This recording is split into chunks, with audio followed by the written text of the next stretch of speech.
Welcome to today's episode of Riverhawk Sports Spotlight. I'm your host, Alex Welde, and I'm joined by Susquehanna's two-sport star, Sean Yamada. And I think that's a good place to start. You obviously play both football and lacrosse. I can only imagine it's hard enough doing one sport and doing all that training and obviously playing through all those games. But you had that doubled, so to describe to me what that dynamic is like. Yeah, it's two very different sports.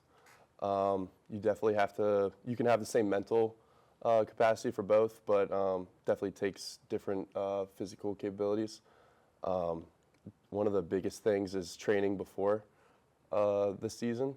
I have a long summer before football starts, so I'm able to eat right, gain a little bit of weight, become as strong as possible, weight train and all that, to get ready for football season. And it's a quick turnaround for lacrosse during winter break.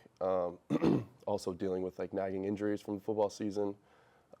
During winter break, I tend to do more cardio, running, stuff that boosts my cardiovascular system, like HIIT workouts, and try to lose that extra weight that I gained for football season. But yeah, that's definitely the toughest part is training. But with our training staff here, I've definitely had a very good progress with any injuries that I've had from the season prior. And then during the season, injury prevention, they do a really good job there. So we'll start with the football season. Obviously, you guys had a really successful year making the national semifinals. What would you say this season meant as a whole for the program and for you, and how you think the team's going to be able to build upon it? Yeah, so personally, being on a team, being part of a team that is that successful, it teaches you stuff that you can't learn in class. How to work as a team, how to be successful as a team. Even if you're not the star player, you pick up those key things that may lead you to victory in the future. And as a program, it was huge. Definitely impacted our future recruitment. Kids see where we went and where we've came from, and they look at that and they're like, I want to be a part of that, part of the victory that the Susquehanna team is so accustomed to. And you have a pretty unique role, especially on the offensive side of the ball. The coaching staff lines you all over the field, whether it's offense or special teams. So describe what you would say your role is, because it's very different than a traditional football role. Right, yeah. Very versatile role. I played quarterback all my life growing up. Walked on the football team. They put me as linebacker my freshman year, which didn't really work out. And then switched me to tight end my sophomore year, which is where I thrived a little bit more. I'm more offensive-minded when it comes to football. But yeah, they put me out there as kind of the coaches realized that I like doing the dirty work. People call it the dirty work. I love that stuff. And they can put me out there and tell me to do something, and I'll do it without hesitation. They know I'll do it at 100%, despite of what they ask me to do. I'll get it done to my best capability. So, but yeah, I played a lot of positions, mostly blocking tight end, but they had me at fullback as a down blocker for the running back. I threw a touchdown pass my junior year. They even had a play in this year where I got a handoff at running back, which unfortunately we didn't get to run, but yeah. And then shifting over to lacrosse, obviously your season about to start. What would you say the vibe and expectation is around the team? You're projected to finish second in the Landmark Conference after a strong season last year. So how are you guys feeling as you get set to begin the year? Yeah, I think it's definitely a confidence booster for most of the team, seeing that other people see our potential and how good we are. Personally, I don't really look at that stuff because in the past years, even last year, I think we were ranked either 4 or 5, and we ended at 2. So I know that anything can really happen. Any team is beatable. And at the end of the day, it's not necessarily the best team wins. It's the team that plays the best that day will come out victorious. So I also personally will look at scout, watch other people's practices, watch our practices, and compare and contrast, and I kind of have like my own little rankings in my head. So yeah. And then you guys are going to be losing some pieces defensively. Your lead goalie, Joseph Korpix, is gone among some of the other guys. So how do you think you're going to be able to step up, being one of the upperclassmen with some new starters and new contributors? Yeah, losing JoJo is it's a big loss. He's an All-American goalie, but we have people to fill in his shoes. Augie is a great goalie, super confident in Augie's capabilities. I think he'll have an exceptional year. All around confident. The whole defense is confident in our goalie.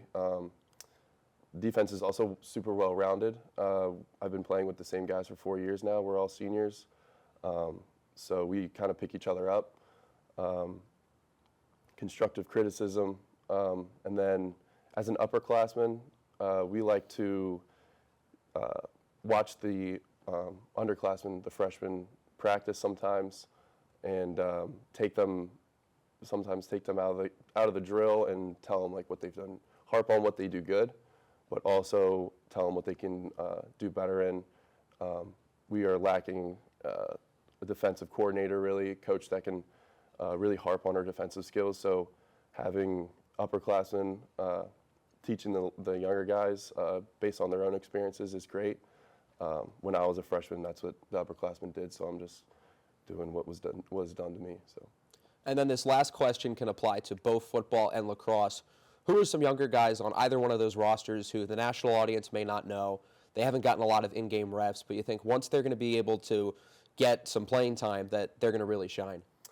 Yeah, I think there's a lot. There's a lot of players on the football team that definitely have to step up. We're losing a lot of guys, especially on defense. I think Luke Hughes he's a beast, big guy. Big linebacker, loves contact, super physical, super strong. We went at it a bunch during practice, and he beat me up a couple of times. So I think he'll definitely be a force to be reckoned with. I think Galen is also going to be a great player. He's a freak, impossible to block sometimes, super lengthy.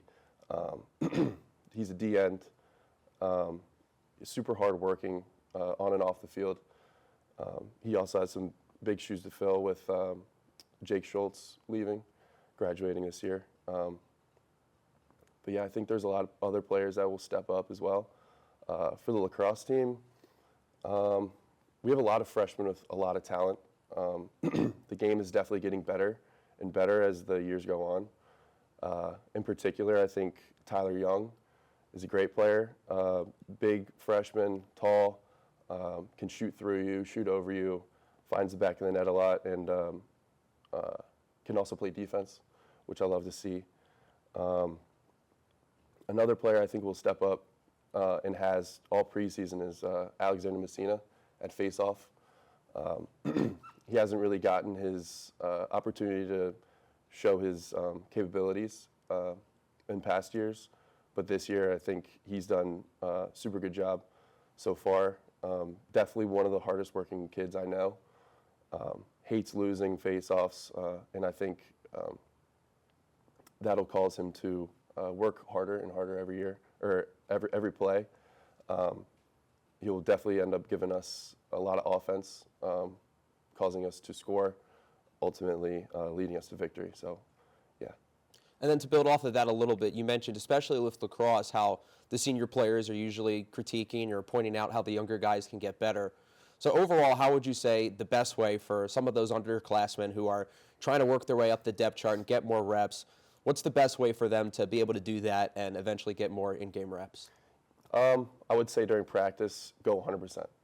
You're going to mess up. Everybody makes mistakes, especially when you don't really know what you're doing. It's a big jump from high school to college. So definitely go 100% all the time. Make your mistakes, and they will be critiqued on, and they'll eventually be fixed. Mistakes are what you grow on, so ultimately you'll be a better player from it. Also listen. The upperclassmen have been here, and they really know the ins and outs of the defense or the offense. So listen to the upperclassmen, and yeah, that's about it. So that'll wrap up this episode of SU Sports Spotlight. That's Sean Yamada. I'm your host, Alex Welde. We hope you enjoyed.